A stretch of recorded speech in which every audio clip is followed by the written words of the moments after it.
My name is Rhapsody. Welcome back to Slay the Spire, where we are going to be doing the second of our Spires and Sneckos runs. In particular, we are going to be doing them with a mod that has been made in the meantime by Filth. You can see it down here at the very bottom. It adds custom mode modifiers for the Spire and Sneckos, or rather Spires and Sneckos classes. So, there have been a few things clarified since last we did this. What's the extra character? Oh, Black Knight, right, from Blackmod. Cool, I still haven't actually tested that in my own time yet. But since last time, there have been a couple of things clarified for me. Number one, that we are supposed to be doing this in custom mode. And number two, that choosing the character that I run as could be done on rotation or not.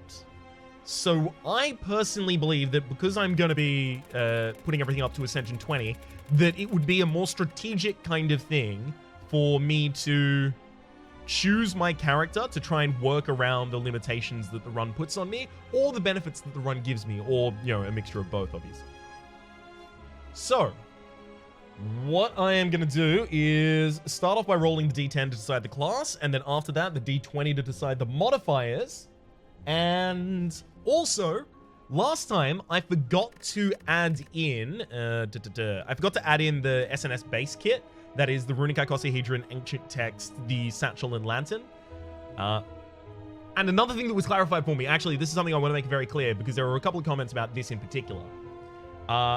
The base character's starting relic stays. So that doesn't necessarily get removed.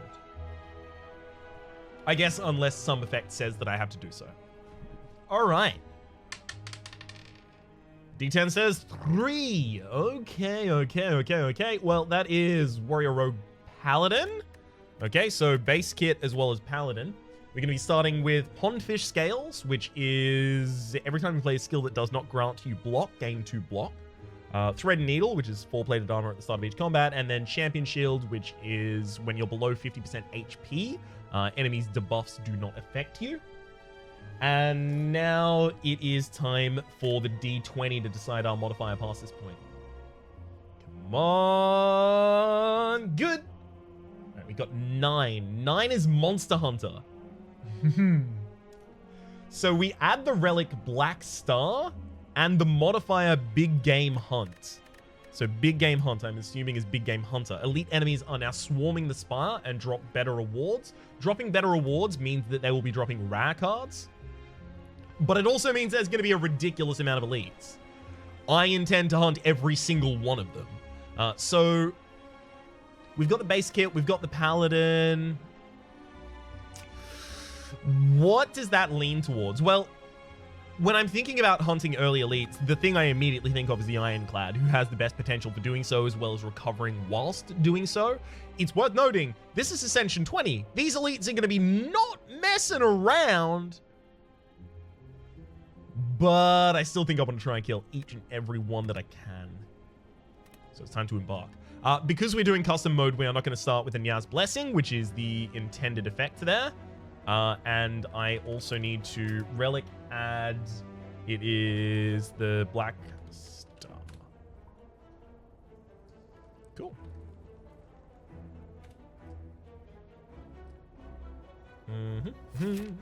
Then just turn that off. All right, there's our setup. Hell yeah. Now, I understand that a lot of people will look at that and go, that's a lot of relics, my dude. You are way too powerful right now. Runic Icosahedron is, on average, better than it is bad, but it can be bad as well as good. And the bad that it can be is really bad when you roll a natural 1. It just locks like that. The Ancient Text is not particularly powerful either. Draw an additional card at the start of each combat, not each turn, and place 1 card from your hand on the bottom of your draw pile, so it's kind of like a scry, effectively. The Satchel is, at the end of each turn, retain 1 card. That can be quite powerful. I'll readily admit that.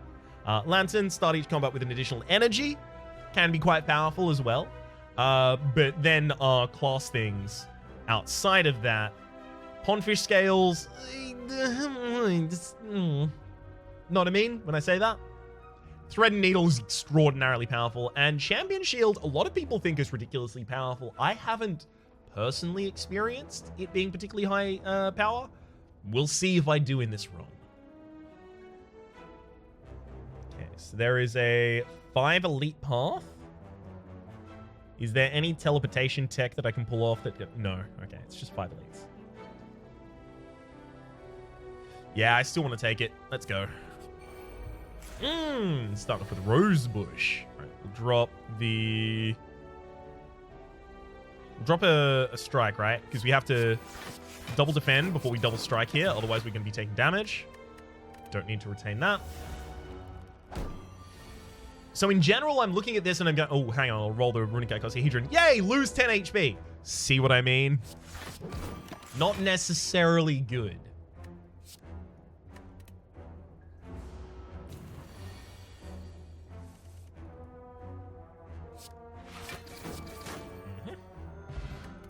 There's an energy potion as well as spot weakness, heavy blade. Well, I have to take one of those two.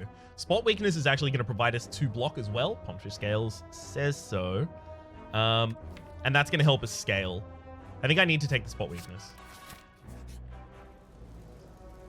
Yeah, I'd rather take the money. Remove a card from my deck, sure. Probably a strike. Ooh, I don't know if I want to take any of these right now, especially to add curses into our deck. With the plan that we have, we're already kind of stretching things a little bit here. So I just don't know about that one. Put the spot weakness on the bottom of the deck because it's currently unusable. I like it. I like how that's worked out for us. Oh, right. Roll the Runic Icosahedron. Add 3 Void to the draw bar. Yeah. I'm only getting further proof that, or rather, I'm only getting further demonstration that the Runic Icosahedron is not necessarily good. Although, again, on the balance of things, it is. The 10th result is a good effect, for example. Pommel Strike versus Readied Action versus Wild Strike. Readied Action being at the end of this turn, retain up to 1 card. It costs 1 less energy next turn. Upgrade is up to 2 cards. They cost 1 less energy next turn. I don't really want to take any of those. Maybe a Pommel Strike.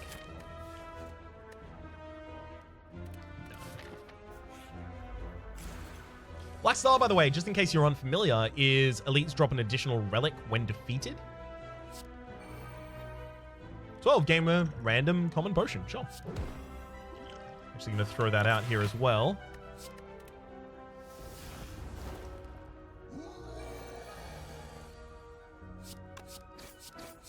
So we definitely have the ability to kind of just suddenly ball out of control with the ridiculous relics from Black Star up there. But, you know, might happen, might not. So I enrage the enemy, which increased their damage to me by 3. 2 because of the enrage, giving them 2 strength. Oh, never mind. 3 strength they got from that. And I think I increased it by 4 damage because of that. But I blocked 2 of the damage that I incurred. And with the extra strength, I guarantee that I'll be able to kill in this upcoming turn. Tori, whenever you would receive 5 or less unblocked attack damage, reduce it to 1, as well as the 64-bit Clover. Every 7th normal enemy combat drops a relic. Well, we don't really have normal enemy combats. It's obviously Immolate there. We have to take it. In fact, I think we also have to upgrade it. Because I know that this is either going to be Lagavulin or it's going to be the Sentinels, because I just fought Gremlin Knob. And because of that, Lagavulin needs me to be able to pump out some ridiculous damage. And against the Sentinels, that's only the more true.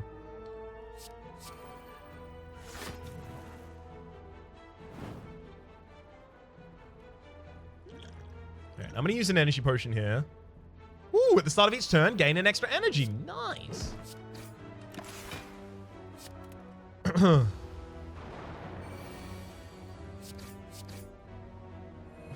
As well there. Mobius coin. Gain an additional 50 gold every time you complete a quest.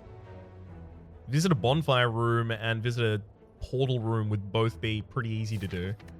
Bottle Rain. Upon pickup, choose a card. That card will always retain. We should probably do that with Spot Weakness, because then we can hold it for the turn that it's actually active.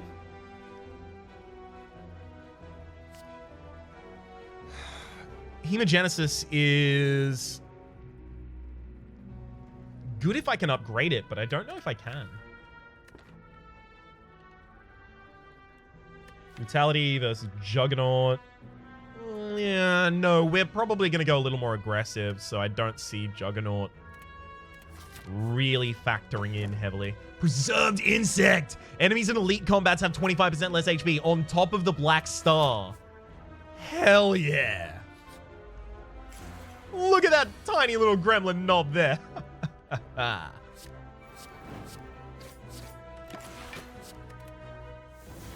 This is gonna be good.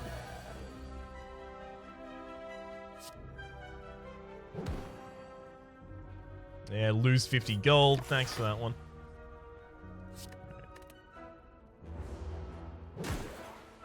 Took 1 damage this combat and then murdered. Chameleon Ring. Your potions are now more potent. You can brew at rest sites as well as garlic. At the start of each combat, apply 3 languid to all enemies. Languid being a replay the Spire mechanic where fighters with languid deal 1 less attack damage per stack as though they had 1 less strength, but it wears off over time. Bludgeon. I mean, if I'm hunting elites, bludgeon. And I am hunting elites, so bludgeon.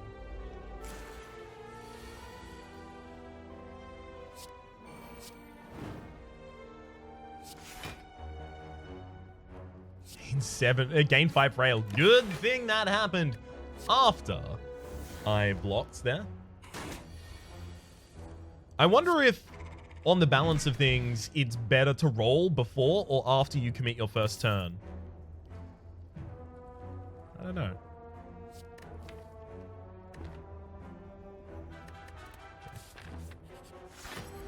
Hello, Lager Fallen.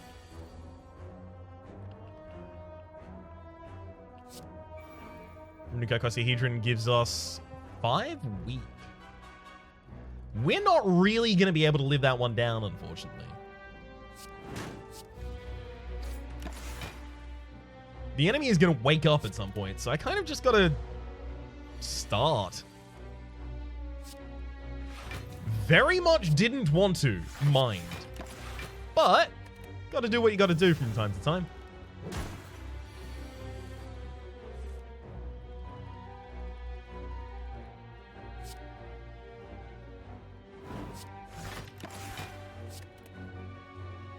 Oh, weakness.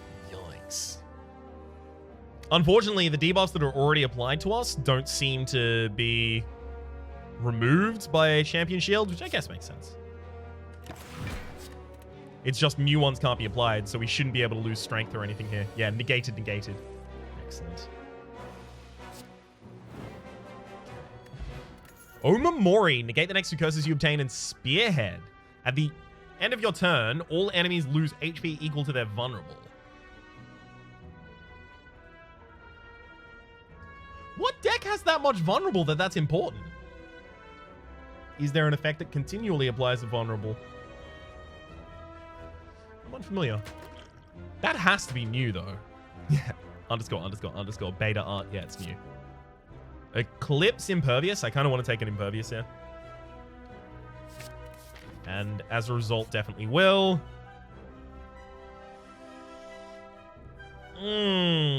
Dig to obtain a random relic.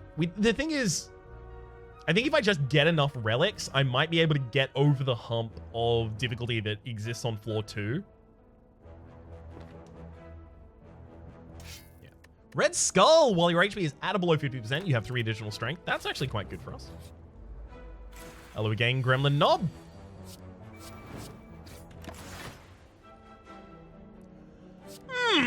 Okay, draw 1 fewer cards each turn. Thanks, Runic Icosahedron. Thanks. Doesn't matter, but thanks. Baseball. Upon pick up a random card in your deck, becomes free. We have very expensive cards in our deck.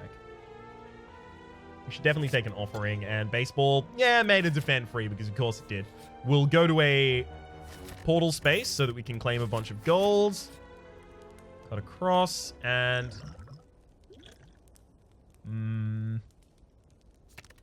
yeah, upgrade the bludgeon.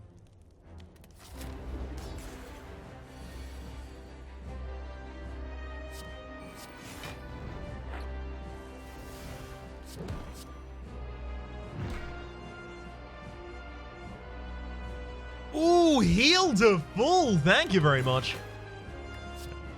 I intentionally didn't want to break the slime boss with that attack yet.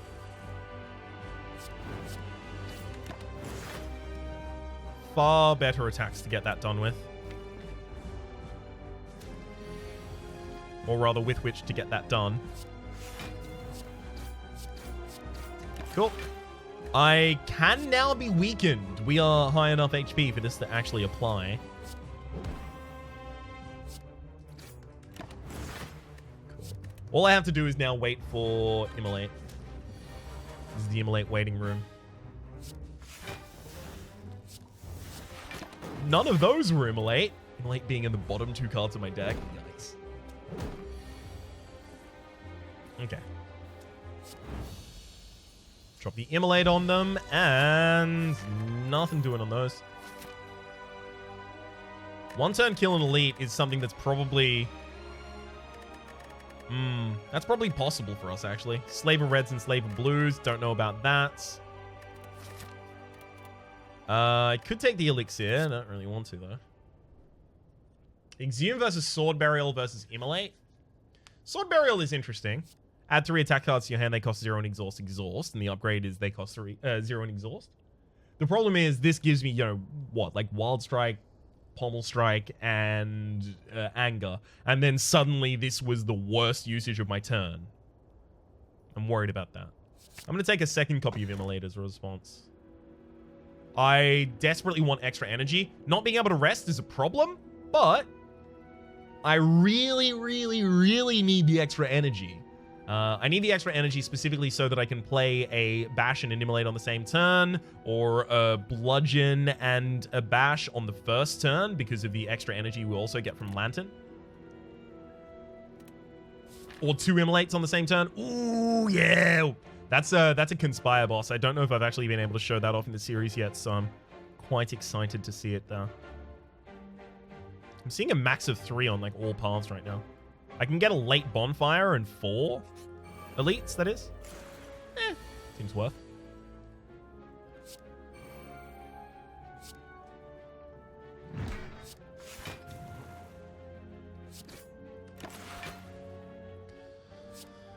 Yeah, that could have gone a lot worse.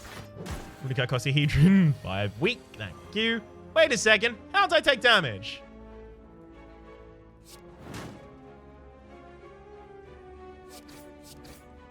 I was under the impression that no one was attacking that turn.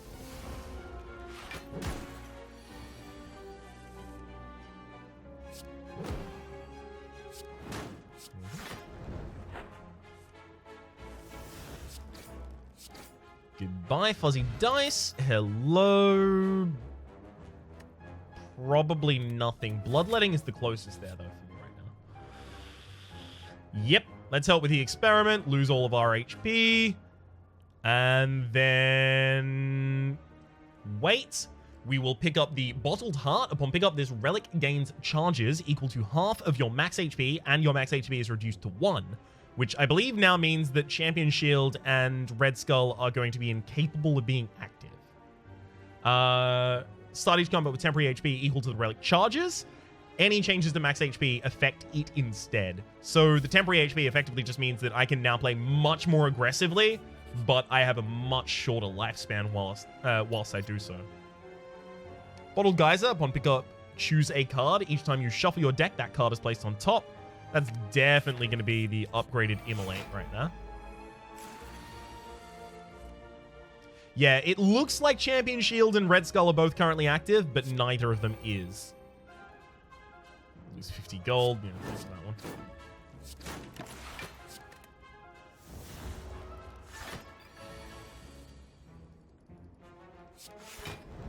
Offering is way easier to play now as well. That's a nice result of all of this.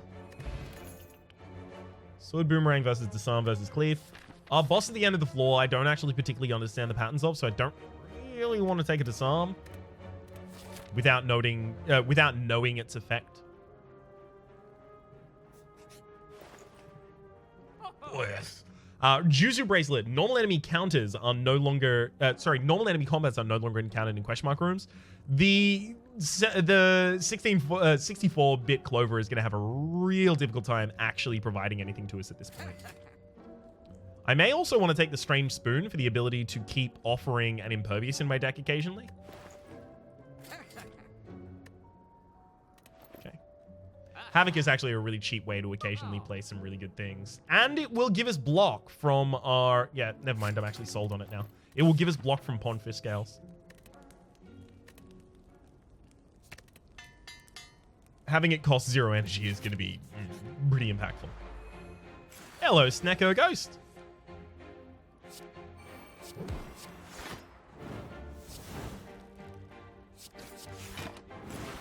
It's a pretty good turn right there. The Snecko Ghost has an effect called Ghostly, reduces the first damage taken each turn to 1, so I should make sure to strike before I bludgeon here. I also forgot to roll a Runic Icosahedron. Mercury Hourglass, at the start of your turn, deal 3 damage to all enemies, as well as dentures. Whenever you play a power, add a copy of it to your discard pile 50% of the time, so it's effectively like Strange Spoon, but for powers. Feed would actually be a really good finisher to try and help me increase my charges on the Bottled Heart, so... We'll take that. Holy Bat.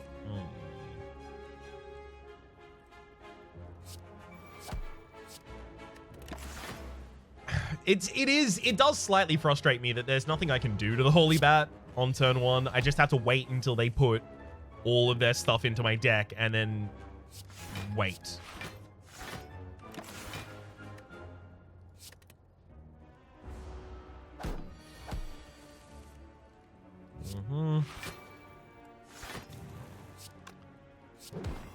There we go. So what? You've got how many charges of Holy left? 3. There we go. All the Runic Icosahedron. Yeah! Natural 20. All right. Natural 20 now means that the Runic Icosahedron functions as an energy relic that does not have a downside. However, I will note, it also has the possibility of rolling a natural 1, locking itself as a natural 1, and effectively putting a permanent void in your deck, which is bad.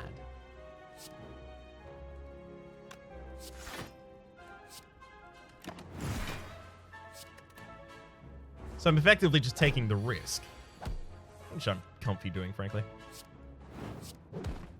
Alright, get some max HP. Charge. Deal 8 damage, deals an additional 4 damage for each turn of combat. The fact that we've gotten, like, all of these powerful, large hits in particular is going to mean that fights will typically end faster than charge can build. Incense Burner, every 6 turns gain an intangible. Bet you didn't plan, so I command you to. Panoramic view, look out, I'll make it all manageable. One day I'm just going to record a cover of that song, and then when I see the word intangible, just play it in the middle of an episode. But I'm going to wait until everyone forgets that I just said that.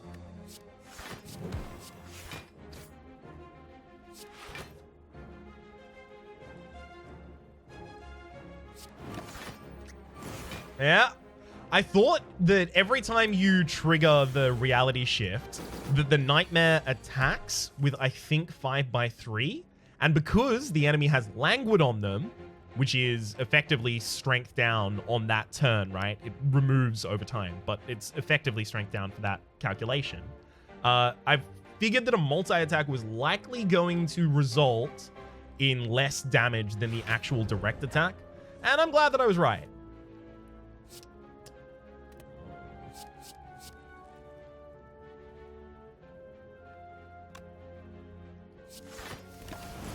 I'll retain the feed. I'd very much like to use it for the finisher if I could.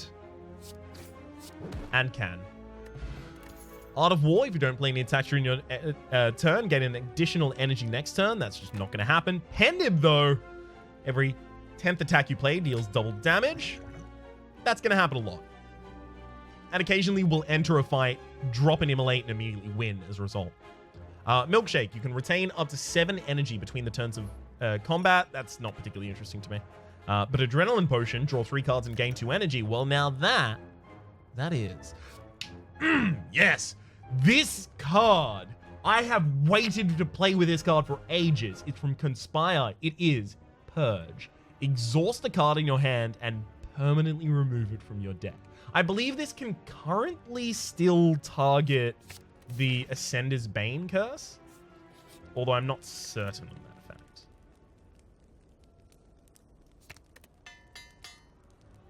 I'm going to need another way to provide some vulnerability to the enemies so that I can then capitalize on it.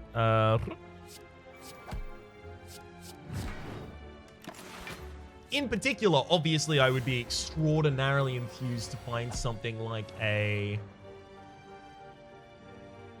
bag of marbles. And hey, when you... yeah. When you do... Wait, hang on. I had a thing I was going to say, and I... Oh, no, I can't have just forgotten it all. When you... when you're gathering as many relics as I am here, you might get it eventually.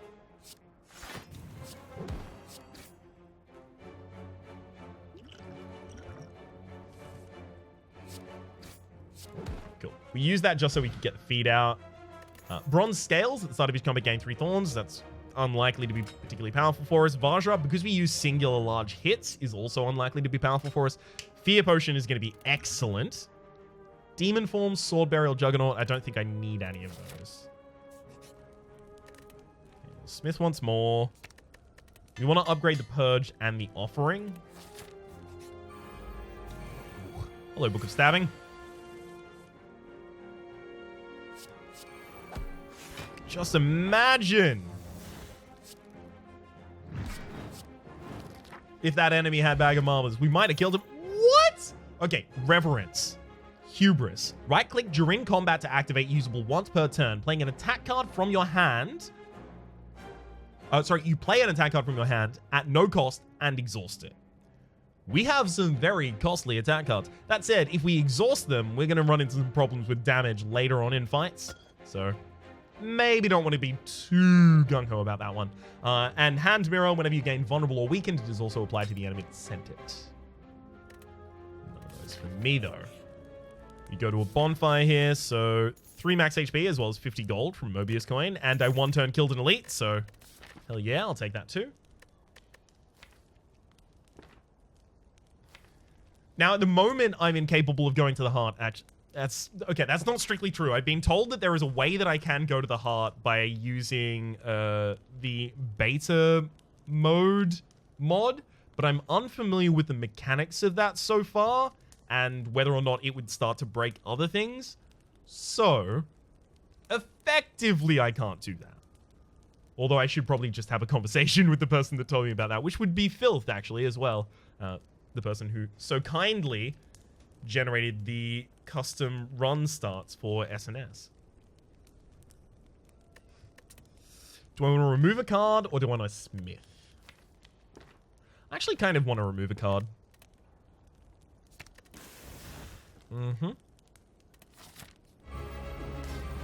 I wonder how well this would fare against the heart. I have a theory. I've a feeling that it would do quite poorly. So this is the Mysterious Rune the enemy intends to buff. They have artifacts to negate 2 debuffs, which is really unfortunate because they have exactly 2. And all damage dealt by Mysterious Rune is decreased by 3 and lasts 3 more turns from Languid. That's interesting. Is Languid applied at pre-battle?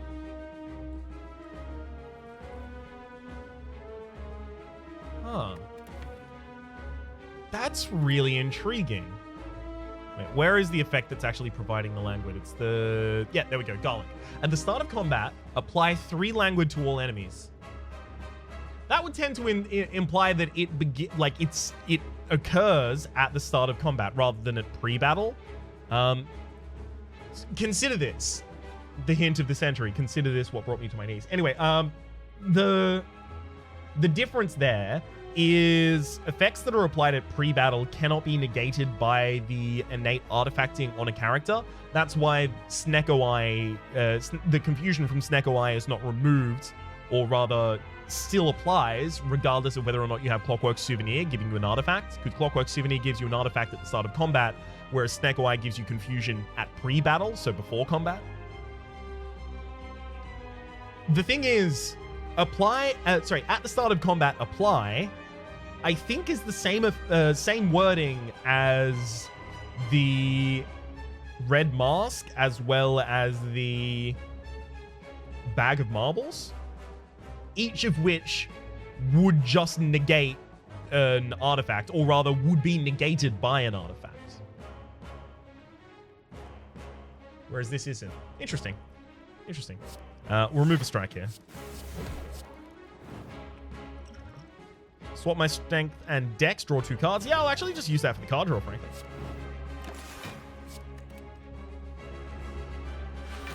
Dodecahedron. You become a dodecahedron rune. The effect of that is after I spend 12 energy, the enemy will gain 4 strength and heal for 20. That's...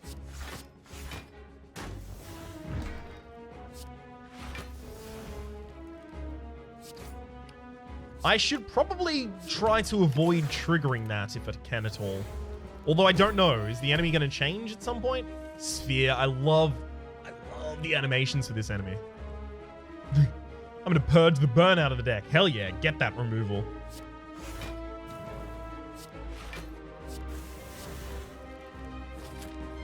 Removed enough cards during battle. I love it.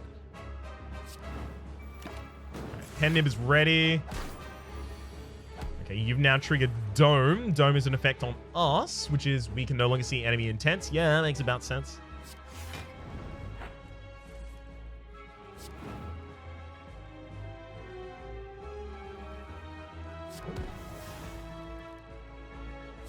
Well, I don't know what their intent is, so I'm actually just going to overblock, which is also going to trigger the dodecahedron effect that they had.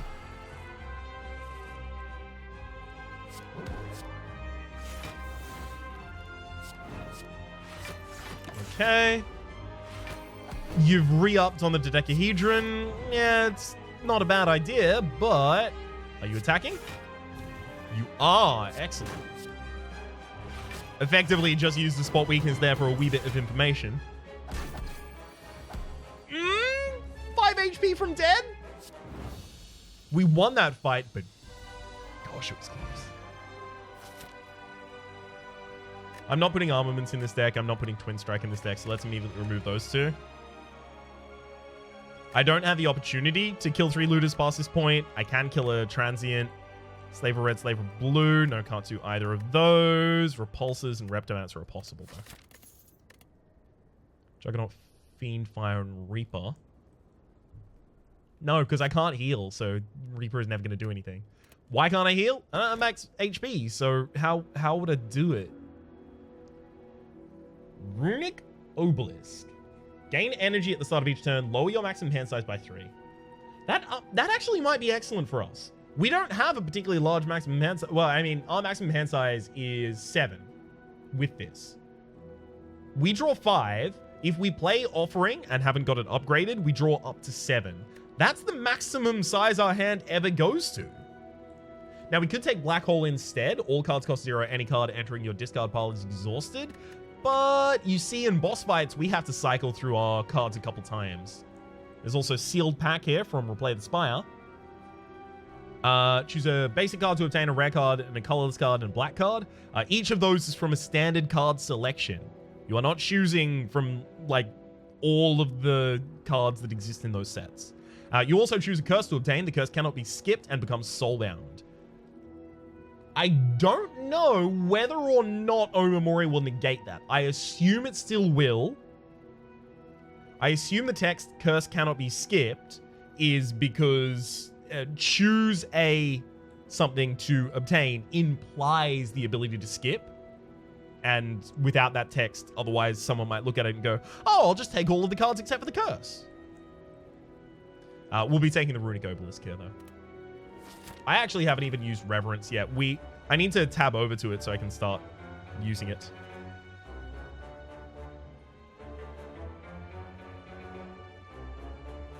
It looks like the maximum is 4 elites, and I mean, I'll go down the path, but I kind of wanted to get 15 elites over the course. We do need to start removing these defends because, good lord. It feels like I'm getting nothing but them these days.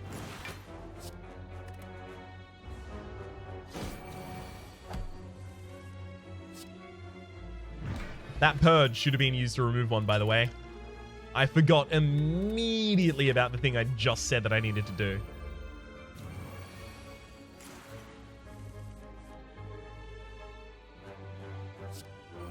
Purge the defend, then immolate. Got him.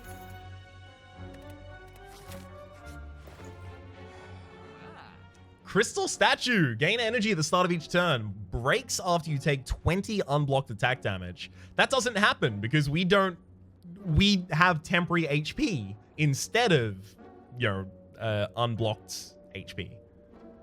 I don't know if this will be able to trigger. I'll be taking it, obviously. Strawberry, raising max HP by 7. Sure. It's just more temporary HP for me.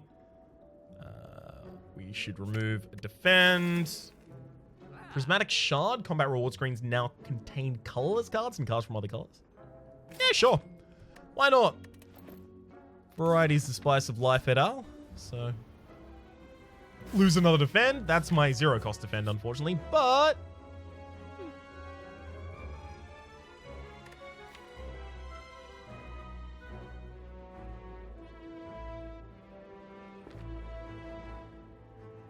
alright, I want to talk about something. Upgrade all cards. In the modded series, upgrade all cards comes with Mark of Bloom. Mark of Bloom is tracked as a relic that says you can no longer heal. However, the modded series includes the shop mod that allows you to sell. Shop mod allows you to sell? Yes, the shop mod that allows you to sell directly back to the merchant. I have had people take the position that this is an exploit and that maybe expressed in a way that I didn't appreciate because it came across quite condescending, but that I shouldn't be doing it and that I'm better than that. I've also had people say, oh my god, you can just get Mark of Bloom and then sell it, do that.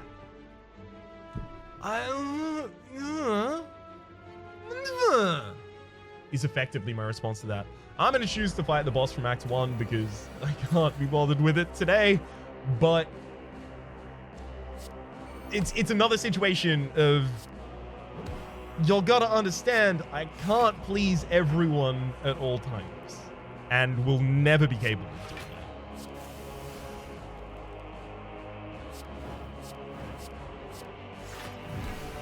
that. Bertie sent his Bane now. Right.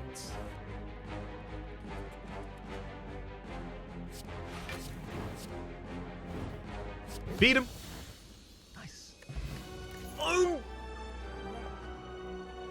Very powerful, but I believe it's rare to account for it, and rare relics are allowed to do their own kind of thing.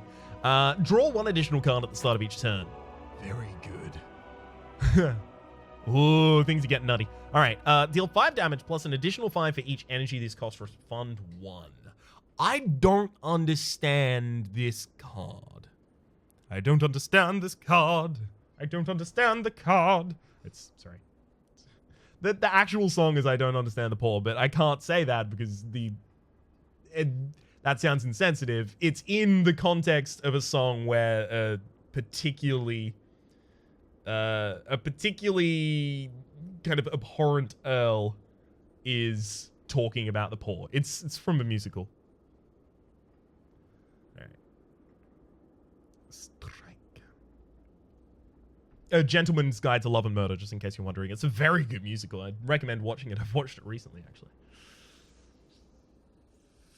All right. I think I'm going to elect to take none of them.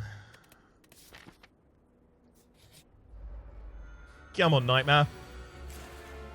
Give it all you've got. I'm starting to feel like I may want to remove the Impervious from the deck. Who's our boss at the end of the floor? Ornate Mirror. We're dead. We're already dead. I need the Impervious in the deck against that. Can Purge target Ascender's Bane? Yes, it can. Okay, we'll just straight up remove that from the deck now. Immolate, and then drop a Bludgeon for almost the rest of the HP. And then at the very start of the next turn, the enemy dies to our Mercury Hourglass. Naturally, we've got the Runic Dodecahedron here for HP is full. Gain energy at the start of each turn. And the Singing Bowl! When adding cards to your deck, you may gain 2 max HP instead. I think we just gain the max HP every turn. Mayhem is actually also quite powerful here.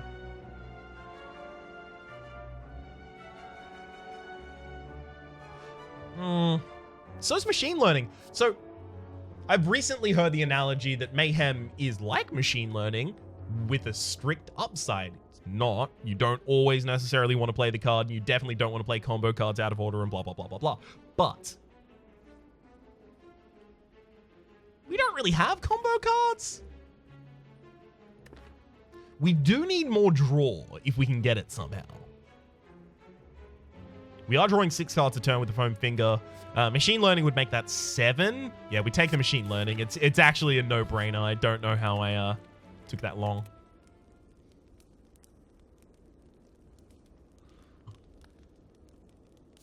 All right, I'm going to upgrade the Impervious because it's going to be extremely important we use that on the right turn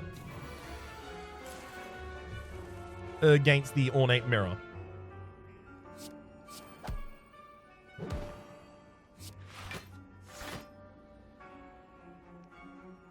Damn it.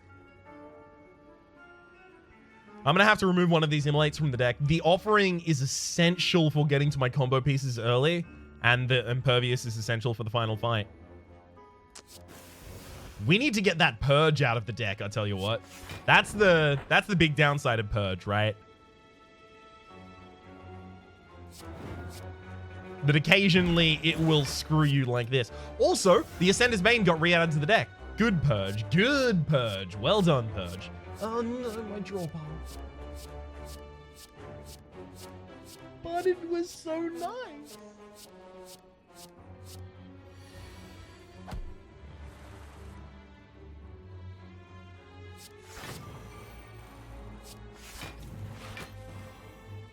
Leading strike to reduce the cost of an attack in your hand.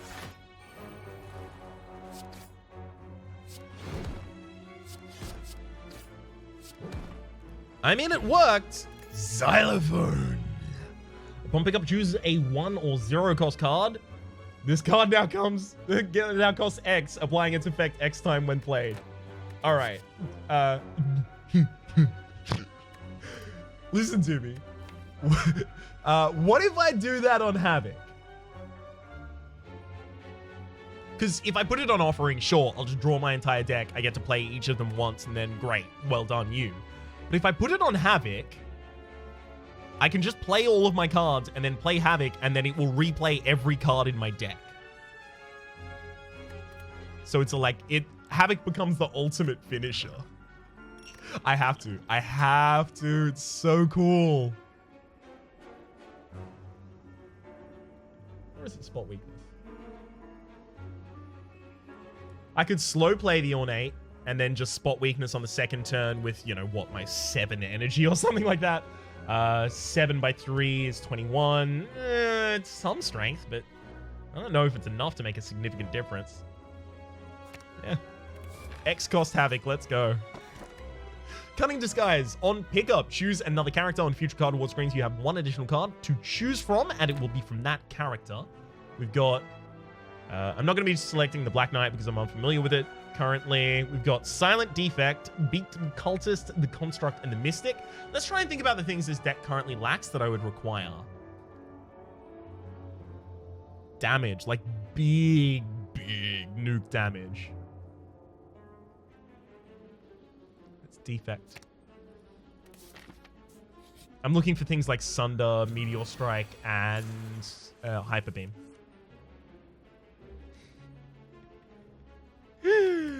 Oh.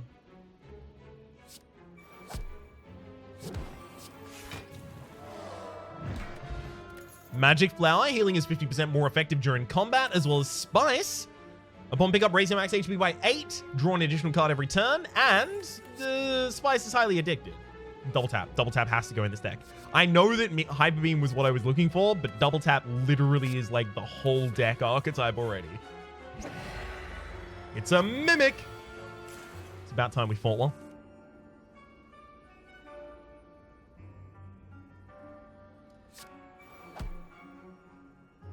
It's time to purge out the Spock weakness. It was ish important earlier, but not ish now.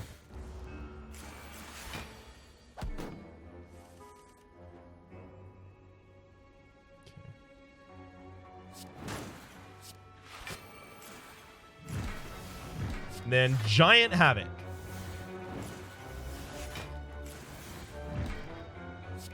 Then Offering Feed. Which was, of course, the plan the entire time, naturally. Havoc, actually, hang on. The cards that are exhausted by Havoc aren't played, so they shouldn't be re-added to the deck from Strange Spoon, I don't believe.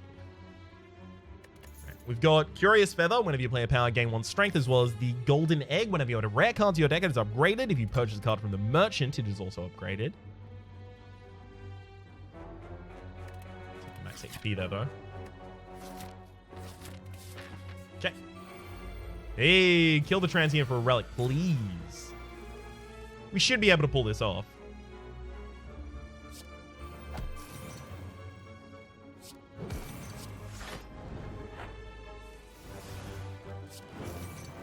Okay, double tap a Bludgeon.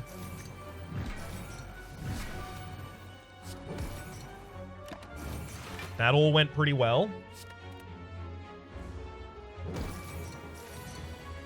I love that the Crystal Statue and Runic Dodecahedron can't really be stopped right now.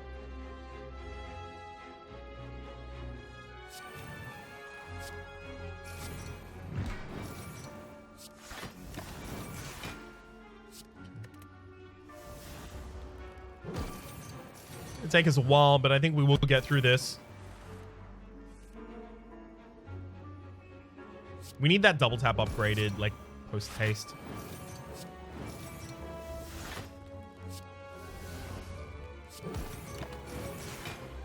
Okay.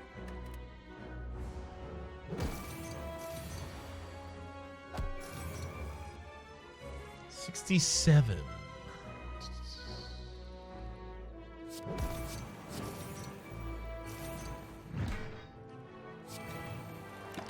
It's a significant amount of damage on their head. Getting very close to this kill. Just gotta not screw it up now.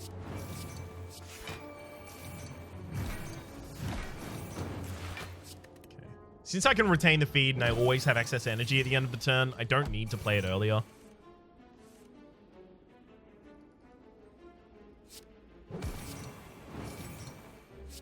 Thank you for the feed. And the Transient has given us the relic. Ah, Blue Candle. Unplayable curse cards can now be played. No, none of those really work with us. This build has gone buck wild from the start.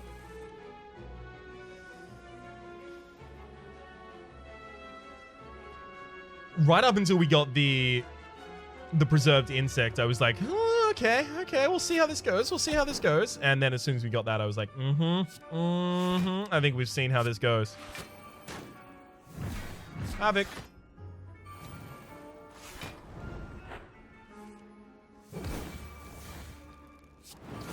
Cool. Lose 12 HP, gain 1 Ritual.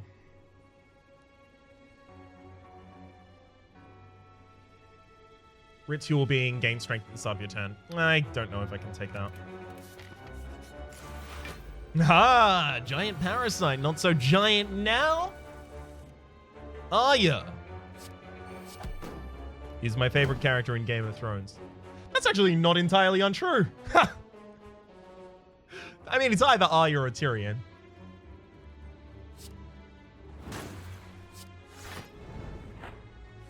But that said, I think almost everyone has the same answer, right? It's almost always either Arya or Tyrion.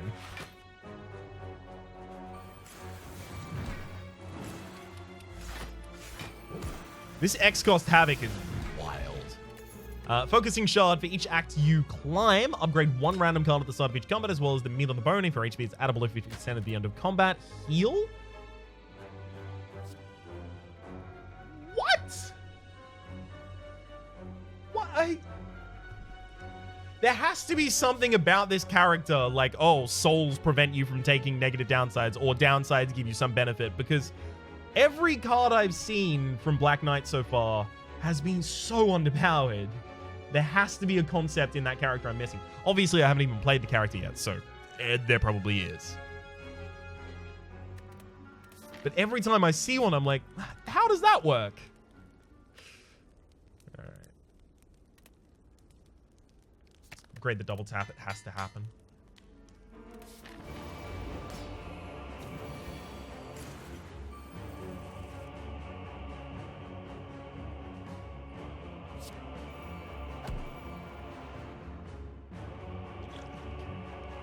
We can get vulnerability already. That's nice.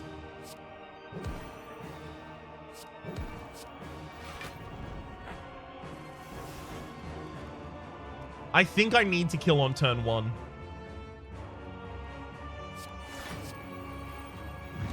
I think if I don't... Now, the Ornate Mirror's damage is obviously incrementing over the course of this. I think if I don't, I just lose, definitely. So I may as well try now. On its turn. Now, interestingly, I will have my intangibility courtesy of this incense burner on its turn. I'm assuming that means I'm safe.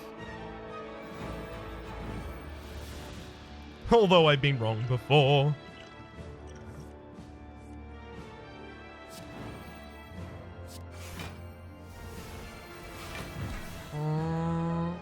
Did I just remove every attack from my deck? No. Woo! Yikes.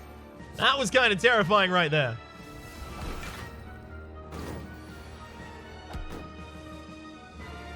And now the end is near, and so I face the final curtain. My friends, I'll say it clear. Sorry. I'm having a good day. Whoa, second boss. Whoops. All right, let's go. Forgot about that. It's definitely double tap the Immolate, then Bludgeon, so that I can double damage the Bludgeon. Okay, Havoc will play the next 3 cards in my deck, but that's fine, because Offering is one of them.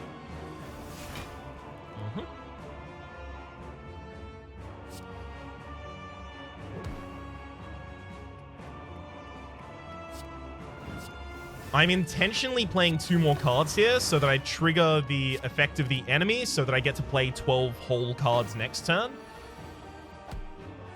So I think we already have lethal here.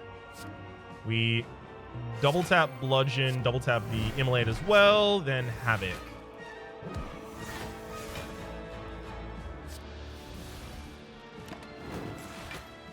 Okay.